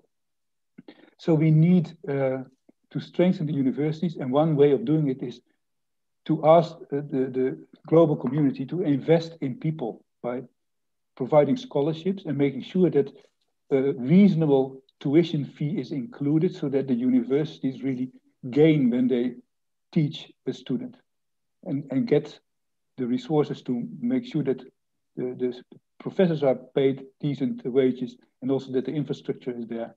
And there are examples, as I indicated. And for some reason, it is easy, okay, not always, in the GERD it was difficult, I know, but it is relatively easy to get money for a huge dam. But you cannot even, I think there should be a rule for each infrastructure hardware, at least 15% should be invested in software, and I mean in warm bodies. If we get 5%, we would already be happy. So that is, I think, there the international community could play a role, and the AU and the African AU could influence the banks, the development banks on this.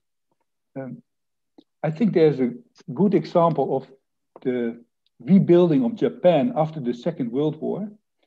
There was a rule to invest of all the aid that came in for rebuilding Japan, something like 1/3 had to be invested in people. And that has really worked. But we don't do that. And that should change. I hope this is a bit of an answer. And then we build trust again. If we do the joint research and the students are jointly in class, that is the kernel of trust that then hopefully will grow over time. And because that is indeed the key. For instance, there are institutional solutions, of course, of these joint infrastructural operations. Like if I could dream, then of the 12 turbines of the GERD, why can't 1/3 of the turbines won't be owned by Egypt, and 1/3 by Sudan, and 1/3 by Ethiopia? And that, of course, the whole investment is then also shared in the same manner. And then if Egypt wants a bit more water, they produce a bit more energy, and then they will get more water down. Okay, this is a bit simplistic perhaps, but in this way, I hope some local expert will really become very inventive to find original solutions. Yeah, thank you. The next question, I'm going back to Dr. Salman. I think you mentioned this earlier in your presentation, and also you said you may come back. So I'm going to bring you a little bit to current situation as well. As far as I can see, the benefit of GERD for Egypt and Sudan, there is some benefit. And for Sudan specifically, regulated flow, having a lot of maybe more than one cropping cycle, power production increase, and some of the estimate by the government is actually 30 to 40% increase, translating to more than 200 million per year in hydropower alone. I did not see anything in terms of flood protection. What happened last year, avoided cost. But when I see, you raise a great example in your presentation. When I go travel to Ethiopia and an imported juice from the Middle East, I'm sure it will be cheaper if that same juice came from Sudan. And all studies that I have seen show, in fact, Sudan stands to benefit the most from information sharing or trade sharing. And a couple of issues that was raised in the past, including the daily information sharing, I think that was addressed, as well as the safety of the dam that I think the Sudanese officials are on record as well. It's the safest dam compared to others. Now, to you, Dr. Salman, if you will, is help our audience understand what exactly is the concern of Sudan. You are in mute. You are in mute.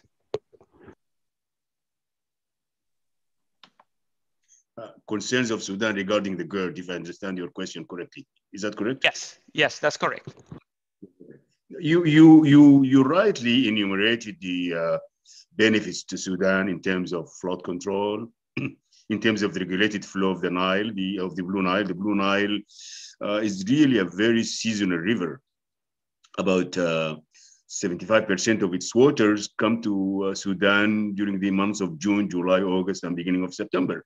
And then for the rest of the nine and a half months, you have only 25%. The GERD will regulate the flow throughout the year, which means that as you correctly noted, Sudan will be able to have more than one crop rotation, two, perhaps even three crop rotations, just like Egypt. The increase in the electricity production because of the low flow during the months of January, February, March, April, and now that they have regulated flow, that electricity can be increased, as you correctly noted, by perhaps up to 40%. There are also elements of replenishment of groundwater throughout the year, rather than through the season, rather than the rainy season. There is also the element of navigation, which means that will make the Blue Nile navigable throughout the year, just and rather than have high floods, high tide and high floods in the rainy season and very low water level that can't really sustain navigation. So there are a number of benefits, and Sudan recognizes that, no doubt about it. But it comes to the risks. And as I mentioned, the main risks that are being raised by the Sudanese negotiators and the people, the experts you talk to, the main risk is the issue of the filling. How many years should it take, and how should it be done, and the operation. And the question of filling, now one of the issues that is being raised is that Sudan is saying that any unilateral action without agreement and without thorough negotiation and agreement with Sudan for second filling, which is 13.5 billion, that will really be a major problem for Sudan. And the other concern, which I mentioned earlier, is the Roseris Dam. Roseris Dam, as I mentioned, is a small dam with a capacity of 7 billion cubic meters as opposed to 74 billion cubic meters of the GERD. And as I said, if not just me and everybody, starting with the Massachusetts Institute of Technology report, you really need very thorough, complete, and appropriate coordination, and not just the Roseris Dam, but the Sennar Dam and the High Dam. You can't have cascades of dam in one basin without proper coordination and proper and proper exchange of data and information. So I think those are a must. Not just from Sudan's point of view, but from the point of view of anyone. As I said, it was raised very early in the process by MIT report, highlighted and discussed thoroughly. So those are the concerns, and the question of the period in which the lake would be filled. 74 billion, would you fill it in 5 years, 7 years, 10 years? And that's an issue because the shorter it takes to fill the lake, which means that there is less water for Sudan and Egypt. And that's an issue shouldn't really be difficult to agree. As I said earlier, we really need trust, and I think another thing that I would add to my suggestions, and I hope someone from AU is listening, is that in addition to strengthening their teams, I think they have to work in parallel with the issue of the trust building that has been raised by the other speakers. That you just don't really concentrate on this. The issue of joint research between students from the universities has been raised, and it's being raised now. I've always maintained that's an excellent report, an excellent suggestion, which will really be one building block in the direction of building trust between the three countries. So just to sum up, the concerns are really about the period for filling the dam, about the operation, and about the question of the exchange of data and information and operation between Roseris Dam and the GERD between the two countries. Those are the main concerns in terms of operation. There are other legal concerns about whether the agreement should be, there are questions whether it should just be an agreement. Are those really the operation and filling rules which Ethiopia has approved, or should they constitute an international agreement, internationally binding agreement? And that's again the position of Sudan and Egypt, that those rules should constitute international binding agreement. Not only this, but also with binding arbitration. If there are differences, Sudan and Egypt are saying that we need to go beyond what the Declaration of Principles has laid down. The Declaration of Principles has laid down that if there are issues that have come up that they cannot be resolved between the negotiating parties, they'll be discussed by the Technical National Committee consisting of 3 parties, and if they fail, they'll go to the ministers of water resources. If they fail, they will go to the heads of the state. Sudan and Egypt want to beyond that. They wanted to that the issues, if the head of the state failed to do it, to resolve it, then it should be taken to a third-party binding arbitration. And actually, I don't think, again, that's difficult to reach. That's difficult to reach because the DOP itself says that if the heads of the states, if the 3 heads of states are unable to reach an agreement, they may look for good offices of a third party or conciliation. So that just needs to be worked in a language that's acceptable to the 2 parties. So again, my conclusion is that there are technical differences and there are legal differences, and I think with just strengthening the AU team, those differences can be resolved. Thank you, and I will come back to that later on as well. This one goes to Mark. You have done studies on Blue Nile that look at different dams, cascade of them. I read with interest your publication, water resource research. And if I have to summarize, some of your finding, for example, if GERD is in place, there is another combination that looks at additional dam upstream at Boko Abo. That makes economic sense. You said, which I agree, that it's going to be a trade-off between power and agricultural use in the future. Once that's, if it is in place, and I agree, because which seems to me that why would Ethiopia invest $5 billion just to reduce significantly hydroelectric production and then use that upstream? But also you said that Egypt might be pleased to have Ethiopia has committed to this major hydraulic infrastructure because that means that water is going down as well. So why are the 3 countries still have an issue if this is the case? I mean, Egypt should be happy, as you said, that there is a big infrastructure there just at the border. Why they couldn't get into that win-win solution? In addition, you can tie back to benefit and other issues that you see as well. Yeah, it's a really good question. I think that part of it can be explained by the fact that the way people perceive losses versus gains is quite different. I'm not a psychologist, but there's a lot of psychology literature that suggests that people overweight losses compared to gains. And so if you think about the potential losses here, they are about water security. And this relates back to my point that, if you have, and it's the point raised in the Nature Communications article, which, I'd be happy to share with anybody if you email me, that at some point there are adverse events, droughts. And when you have these multiple dams, there's a management problem. I think Egypt's assumption right now, and it's not a wholly unwarranted assumption based on how the negotiations have gone, is that Ethiopia is not necessarily all that interested in trying to help Egypt manage those risks, right?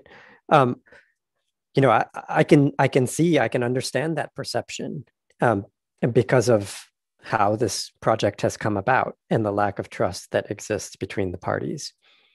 On the other hand, you could say, well, these, from Ethiopia's perspective, yeah, these dams make a lot of sense and they shouldn't harm the downstream countries because they're not consumptive projects. I've tried to respond to some of those questions in the chat, but it's a little bit more complicated than that as well, right? Because they're non-consumptive projects overall, but they do sort of have some evaporation that's associated with them, and that water is gone from the system.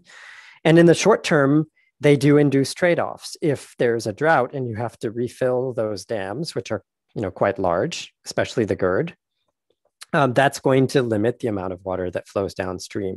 That's all part of this risk management question. And so I think the inability of the countries to sort of plan for those events together and sort of find the potential for mutual gain is the problem here, rather than the reality that has to be inevitable. It's not inevitable. There can be ways to share those risks and manage them. But in the absence of cooperation and trust and agreements, then you have this kind of trade-off world that you're living in. I think that mostly answers your question, but one of the other points that's made in those articles is that it would have been, and this is a point that Dr. van der Zaag made, basically it would have been better to have built more smaller dams in the Blue Nile rather than one massive project to start with, because that allows you more flexibility in terms of the operations. It doesn't necessarily induce the same problem where, if now both dams are empty because of a massive drought, how do you refill them? You can sort of think about much more flexible arrangements for maintaining hydropower production. But that's, in retrospect, right? And, we are where we are now, and there are still opportunities for the countries to work together and gain from these projects. But, the current situation doesn't facilitate that. Yeah, thanks. The next one is for Manu. One of the biggest sticky points in the negotiation between Ethiopia and Egypt, if I summarize that effectively, is a priority of dam filling after extended drought. Egypt insists Ethiopia should release certain amount of flow regardless of future hydrologic conditions, including potential flow change, climate change, consumptive use, effectively putting the risk and drought management solely on Ethiopia. That's what the claim from Ethiopia is. Ethiopia says, I'm not responsible for the problem created by Mother Nature. The complicating factor in this is, as far as I can see, is there is no water sharing agreement. Otherwise, in my opinion, Ethiopia could use its share to fill the dam or decide whatever it wants to do. Given this, my question is that, and go back to some of the insurance instrument and management, what kind of drought sharing and drought management can be actually implemented based on what, including the third-party insurance instrument that you mentioned in terms of extreme drought. It can apply also for flood as well. Yeah, so first, I think you got the idea very well that the point I'm making is that in the absence of a sharing agreement, how do you actually bring these guys on the table? You can spend years negotiating that agreement, and then the terms of that agreement would have to include every contingency with regard to different kinds of droughts, right? So that's a non-starter in a way. So if we think that this is a shared risk, like Ethiopia is arguing, this is Mother Nature doing this, well, okay, but both of you are getting impacted by it. So in terms of, you know, a securitization strategy, where this goes to in the discussion is, how much money do you like to receive if the flow drops below a certain level, and how much are you willing to pay for it? So Egypt can make that decision independently of how the system is operated, and Ethiopia can make that decision independently of how that system is operated as a first cut. Then you come together and you say, this is what I need to find the insurance policy for. And then the second discussion becomes that, okay, you actually have control of the dam. So how do I assure that I get this? But what I've solved with the first problem is that I've effectively come up with a solution for the water sharing problem in that contingency. You know, and then the issue of the operation is the operation should assure that I don't do a damage beyond that. That's the way I would approach it.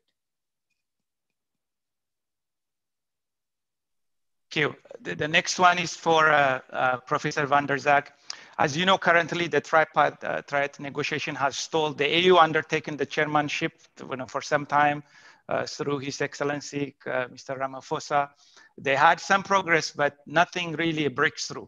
The other day, I saw comments from the Sudan, authorities bringing other mediators, EU, USA, and UN, in addition to AU. It is to be noted, and earlier I think mentioned by Mark as well, that the last time, US and World Bank gets into this was basically disaster. And I have a quote from US Ambassador Shin. He said, US put its thumb on the scale in favor of Egypt, and Ethiopia was walked out. There are many who say the role of third-party facilitator is to provide idea, data, new ways of framing the issues, and knowledge from similar experience outside of what they are working on.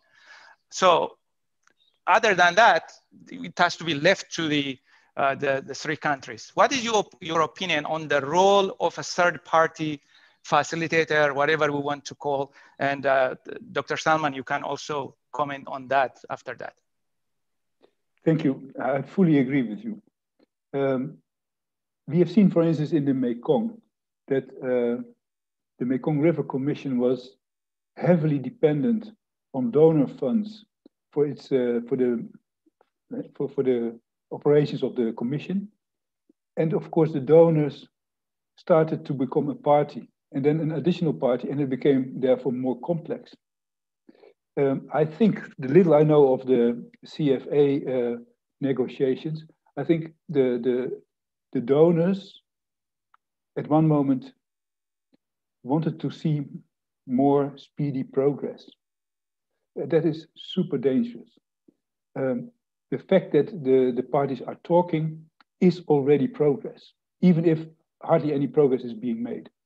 You cannot, as an outsider, make parties to agree. Okay, they of course mention always the Indus, and there was just a huge bag of money from the World Bank that bribed these India and Pakistan into an agreement.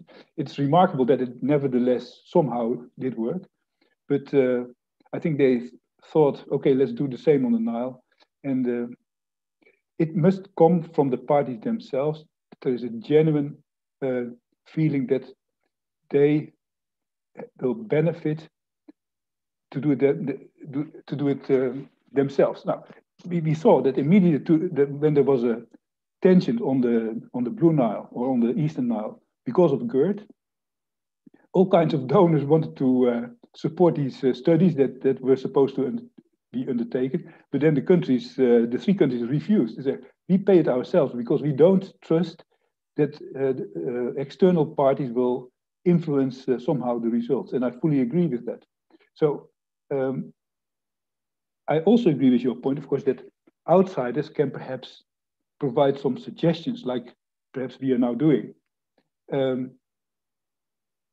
but it must be in a very soft and upon invitation basis, because the lead should be with the parties involved.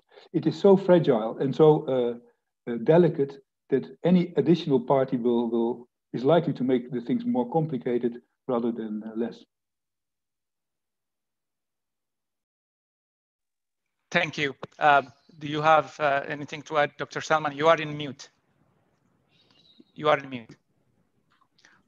Yeah, I will just start from the last point mentioned by Peter, that I think the presence of more than one mediator could end up being a complicating factor rather than a facilitating factor.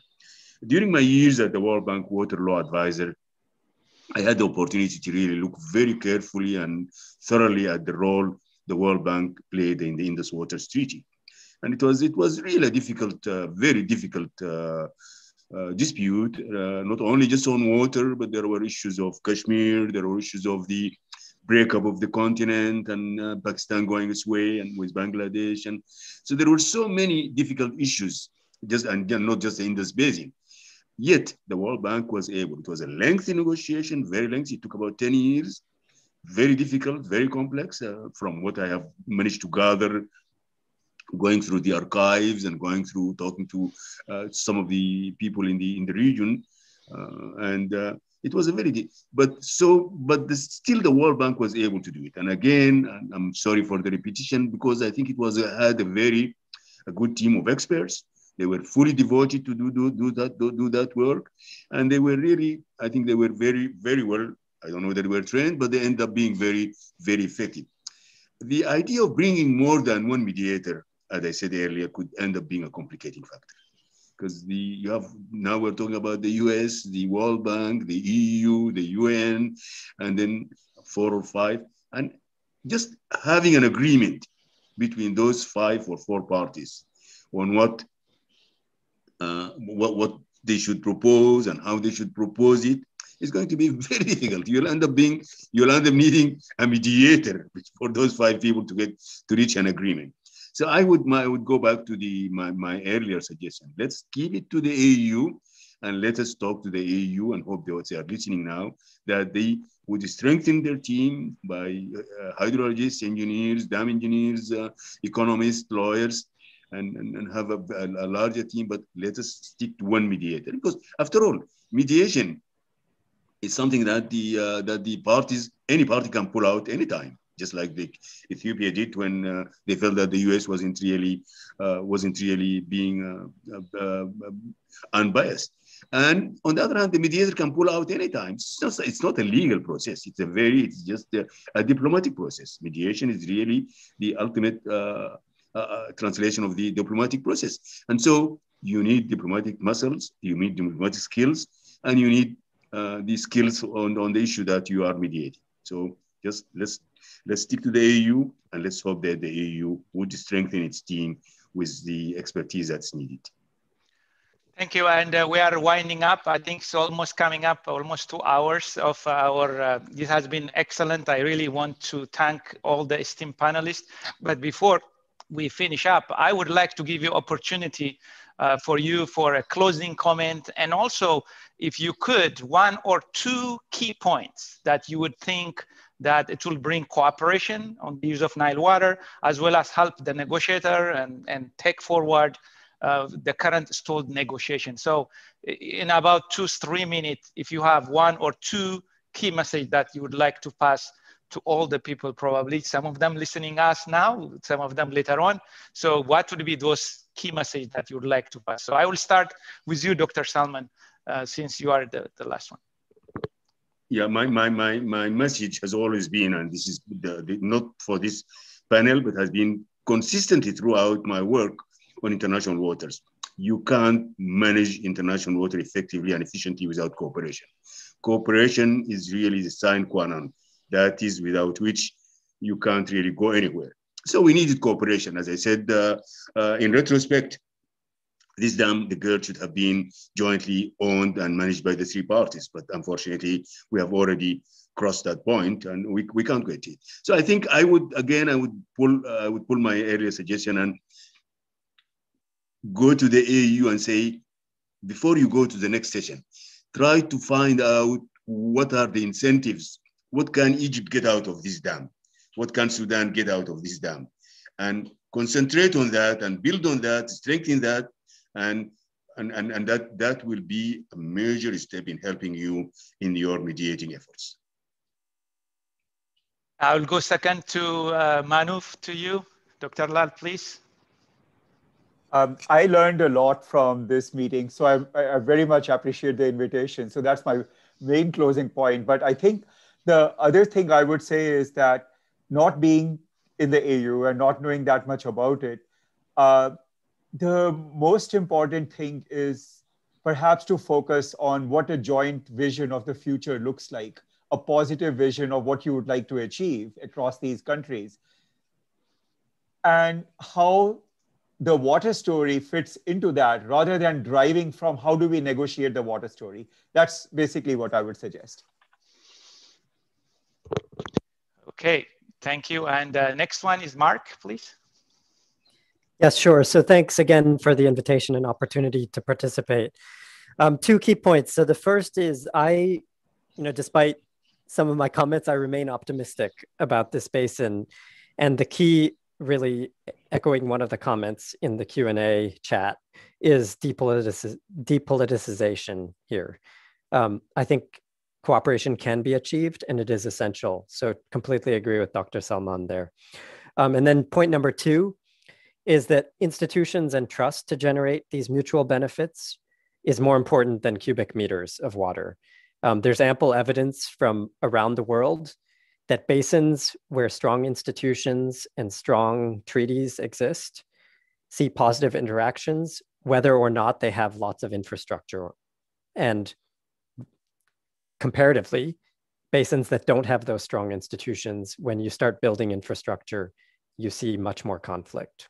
So I want to emphasize the point on institutions. Thank you. And Peter? Yeah, I wish that, okay, that was also mentioned in the beginning by Mark. Water comes close to our hearts always, and it stirs the emotions often. And then we have seen also that, for instance, reporters, journalists, sometimes like to report making a bit more sensationalist type of stories and stirring the pot again. I wish that the discussion would become less emotional, because that really blinds the minds of, and then the result is always disappointing.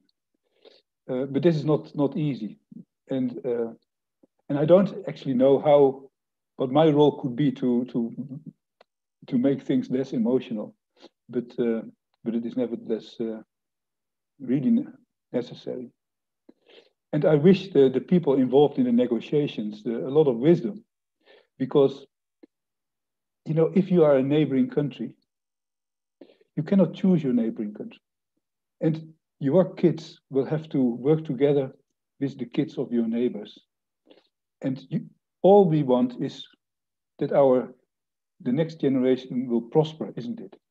And there we are completely the same. And perhaps that should be a basis of coming to our senses and then do the needful. Thank you. Thank you. And I will give the last screen, not the floor, to Mr. Samson, and then we will finalize today's webinar. I thank you once more. I can really appreciate this Saturday, and this means a lot. We learn a lot. Thank you all. Thank you, Dr. Taruso. I want to thank everyone really sacrificing your Saturday to be with us. Like I said in the opening, we Aspire as an independent African think tank. We're not taking side with anyone. We're not funded or financed by any groups. It was a group of volunteers. we look forward for these type of conversations, really, especially the last remark by Peter. We're going to highlight that. Really, it's a very emotional thing, water, but we can't choose our neighbors, as you said. I think that's what we're trying to do, start the conversation, really, with our neighbors, with our Egyptians, brothers and sisters, Sudan's, brothers and sisters, really, people to people, not only experts. So I think we're hoping to do that by way of publishing facts and by hosting these types of webinars. And I want to thank you all. Thank you very much.